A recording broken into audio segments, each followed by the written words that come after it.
Hello, Rebecca Snow here. How's everybody doing today? We are talking about why become a CNS. What's the benefit? Why go through those 1,000 hours and take the exam? Maybe you've taken the exam once and you're debating, do I take it a second time? Um, Maybe you feel like those hours are a bit of a slog right now as you're early on, still recruiting clients, building your niche. A lot of people don't realize how much marketing is involved in building a private practice until they get into the nuts and bolts of it. So I thought it'd be helpful to give you my perspective on kind of my own story of why it's been helpful for me to have the CNS and what benefits I see in getting it. Top reasons to become a CNS. Well, there is a standard of practice that is created through this credential. By passing the board exam, there's a level of knowledge required in multiple competencies. Um, so you know that people that have made that, who've gained that credential, are quality practitioners, that they have met certain standards in the field. So you know that everyone's on a pretty level playing field. And then there's, a standard of practice to have that credential, um,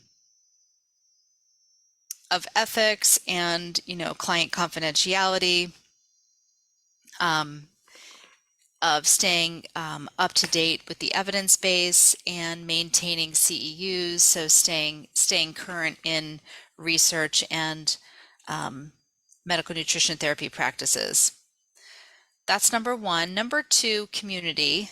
Um, I feel like one of the hardest things about moving from academia, like getting your master's degree or doctorate, and then the after part of that can feel a little lonely. Maybe you're in a mentorship program, um, and therefore you have community in your mentorship program, but then after the 1,000 hours, you're on your own, so to speak. So it's possible you have a group practice, or maybe you're in an integrated medical center, so you do have people in other fields that you work with. Um, if you're like me, I mean, I have a team of people I work with in my clinical practice for Rebecca Snow Nutrition. Um, and then I have a team of people I work with in the mentorship program and Nutrition and Herbal Collective, which is um, my second business. I basically have two businesses. I have my clinical practice, and then I have the Nutrition and Herbal Collective, which services nutrition interns. So I do have my communities there, but we're 100% virtual.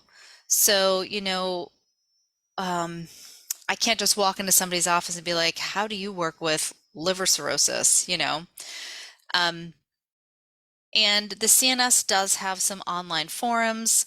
There are licensed practitioner, functional nutrition forums on Facebook. And so having the CNS credential, it does give me a community of practitioners to network with, to learn from. They give free webinars so I can learn from practitioners and colleagues who are teaching different marketing strategies or clinical practice strategies for different conditions. And then there's the annual conference. One thing I've realized for myself being a solo practitioner, well, again, I have people I work with, but day to day, it's just me and my clients or me and my interns, working with people, is that having like one yearly conference that I go in person is so important. It makes me feel part of a larger community. It really kind of feeds my soul and desire to learn, because I feel like if you know, the type of work that we do can be draining, and we're giving a lot of ourselves. Now, hopefully we're practicing good boundaries, doing self-care, filling up our tank with, healthy food and hobbies and fun, and not just like working all the time. But there's something about that social connection to a larger community that really juices me up, and it kind of like fuels me for, you know, the rest of the year. I would say ideally I would do two conferences, but at least one. Now, One thing that I notice as a mentor of nutrition interns for the CNS is that, people meet the competencies to get their CNS, and they can still have such a variety and diversity of how they practice. I mean, some people love lab analysis and that's their jam. Some people love nutrigenomics. Um, some people love the education piece more, the more hands-on, food-oriented education, pantry rehabs, reading labels, food quality. Um, some people love partnering with a medical doctor. They want to focus more on the therapeutic diets and implementation of that. Other people, um, you know, some people practice a body positivity way of working with clients, so there's no weighing. It's all, there's like food neutrality. That's another way of practicing. And a lot of these things can be overlapped. They're not unique or by themselves either. And some people, I mean, the list goes on and on. Some people have a real passion for like the biopsychosocial model of practice, so they incorporate more wellness behaviors into their um, nutrition implementation planning for their clients, like doing more with light exposure, circadian rhythm, sleep practices. So everybody, within the realm of the CNS credential, there's actually quite a diversity of perspectives.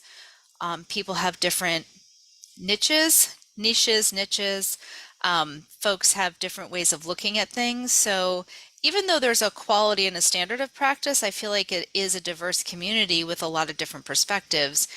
And I think that's important to know because sometimes as folks are working on getting their CNS credential, they feel like they don't fit into kind of what they perceive is the way of doing things. Because maybe they take a slightly different approach in their own practice. But from what I've seen is that there is a real diversity and there really is space for people with different perspectives and different ways of practicing within the standards that the CNS, the BCNS and ANA have set out for this credential. And there is national recognition. I mean, it's really nice to be a part of something that is working at a national level. And, when I sign up for free webinars, I select my CNS credential, whether it's signing up for a dispensary or with a lab company, we can use that CNS credential to leverage ourselves. And there's a legal team. The BCNS has a legal team that is advocating for its constituencies in different states. And what I've seen over the course of the last few years is just how dramatically, I'm going to skip ahead, how dramatically this state map has evolved since I've been a CNS in 2005. There was so much more red on here 15, 17 years ago. So that legal team has really made a lot of difference just in the short period of time that I've had the CNS. And I think that's really hopeful because, previously there were so many more states where I could not even call myself a nutritionist. And right now that's really down to about 10 states or 11 states that I really can't practice the way I normally practice, and I have to do a modified version of the way I practice, where I'm more acting as a health coach or giving recommendations that are not prescriptions. I'm not diagnosing any nutrition diagnosis. I'm not assessing. I'm basically working with people and educating them. And that's those red states. Those red states, we can't call ourselves a nutritionist and we cannot practice medical nutrition therapy, but that used to be almost double. There used to be twice as many red states on that map. So that's amazing. Now, one thing to keep in mind is that just because it's green doesn't mean anything goes, and you should definitely look at the state laws because some green states do have restricted titles. And there are some green states that only license dietitians where you can legally practice, but you may want to do more of a generalized nutrition practice versus medical nutrition therapy based on kind of like the wording of the state laws. In the Nutrition and Herbal Collective, we have a standardized consent form and privacy notice and health authorization form that we use for our interns so that you can modify that. Like we have two things. For the internship, we have standard forms that really outline which states you can practice in and what you call yourself and kind of what your scope is in that state. So the form outlines that for the client and for you. And then once you're fully got your CNS and your license, you can also then use our sample forms that we use as a CNS and a licensed practitioner. For me in Maryland and Florida, Kate is licensed in Maryland, Karen's licensed in Illinois, Maryland, and Florida, and Sunny is credentialed in Texas, licensed in Illinois, Florida, and Maryland. We do plan to get licensed in New Jersey when those laws change. They haven't opened up. None of the application procedures have opened up. And Sunny's in the process of getting licensed in North Carolina. So I don't think I missed anything, but I might have missed a few states in there. So that was a bit of a sidetrack. But what I was saying is that we also give our forms as licensed practitioners because they're a bit different than our intern forms. Because what you can call yourself changes once you have your CNS in different states. So good to pay attention to the small print wherever you're practicing. But my main point was there's just been a huge change in just how those colors have evolved over the last 15, 17 years. And last but not least, a reason to become a CNS is that you become licensed. You can get licensed in a number of states. I am in Maryland. I'm licensed in both Maryland and Florida. I plan to get licensed in DC very soon. And I can tell you what licensure has done for me, but most notably, getting credentialed or licensure in your state does leverage you to be able to work with insurance, to give super bills for your consults. Now, if you are in a state that you can't get licensed, you may not be able to practice medical nutrition therapy, but that doesn't mean you can't provide a super bill. There is a company called ABC Coding, and there's probably other companies that you can work with to work out the CPT codes that you can use and create a bill that you could use as a super bill if you in fact can't do medical nutrition therapy in your state. In Maryland, where I practice primarily, I can practice medical nutrition therapy and I do provide clients a super bill. I do not participate with insurance, but I could if I wanted to. And, the ability to order lab tests does vary state to state. So you really have to, best thing to do is to call lab companies and inquire about setting up accounts. And I did want to tell you a little bit about my story. I became a CNS in 2005. I was actually the first graduate of the herbal medicine program at MUIH in 2003. And I joined an integrative medical practice, primarily as an herbalist. But the training that we had at MUIH, my master's degree in herbal medicine, it was an 80 credit program that incorporated nutrition in the program. Many years later, MUIH redesigned the herbal medicine program and launched nutrition as a separate degree. So that kind of evolved later. So certainly my training was very different than like the current Master of Science in Nutrition or the current Master of Science in Herbal Medicine. But the doctor I was working with, who's actually on the board of the ANA, he said, I think you would qualify for the CNS credential. I think you should take the exam. So I was the first MUIH grad to take the CNS exam. And yeah, it was a whole fascinating experience. I became a CNS. That leveraged me then to get licensed in Maryland.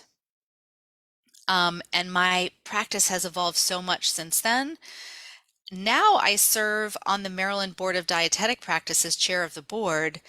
Thanks to people whose shoulders I stand on, in this state, a previous CNS actually created regulations within Maryland so that two CNSs always sit on the board of dietetic practice in Maryland, which is awesome. And I would love to see that happen in other states where there's less representation for CNSs on these dietetic boards, these state boards.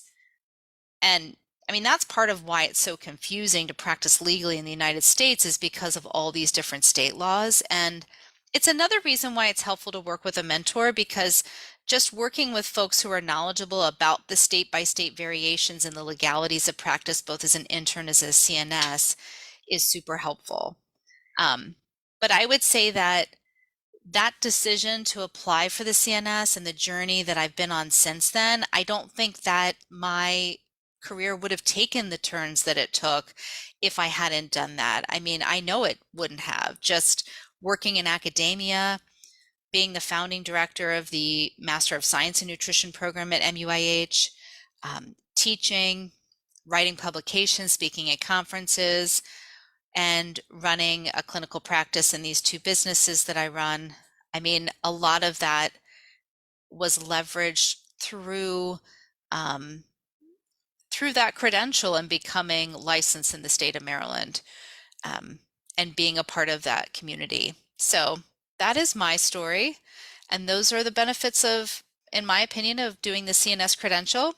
If you have any questions, feel free to reach out. My email, rebecca@nutritionherbalcollective.com, or our general mailbox, info@nutritionherbalcollective.com. Happy to hear from you. Have a great day, y'all.